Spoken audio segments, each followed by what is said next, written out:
Biz şimdi Elmancı Pazarı'nda 3 kuşaktır baharat aktarye mesleğimizi icra ediyoruz. Malum biliyorsunuz kış aylarına girdik, sonbahar ayları. Şu an müşterilerimiz istemiyoruz ama ne yazık ki rahatsız olarak geliyorlar bize. Biz de bu konuda kendileri kış aylarına özgü vücut dirençlerini arttıracak öksürük, bronşit, bir baş ağrısı ile ilgili ve bir vücut yorgunluğu ile ilgili ürünlerimiz var.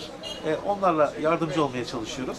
Ya kendilerinin listesi oluyor, yoksa bizim önerilerimiz oluyor. Atıyorum en çok sattıklarımızdan kış aylarında zencefilimiz var, zerdeçalımız var, havlucan dediğimiz ürünümüz var.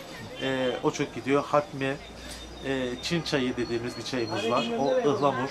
Bunlar genel olarak sorulan ve genel olarak bizim verdiğimiz, doktorlarımızın da tavsiye ettiği, vücuda bir zararlı olmayan şekilde ürünlerimiz.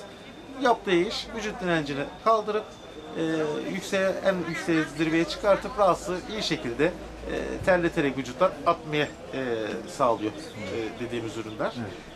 Tabii ki bunları ekleyeceğimiz ekinezyamız var, deniz kadayıfımız var, alıç yaprağımız var, ısırganımız var.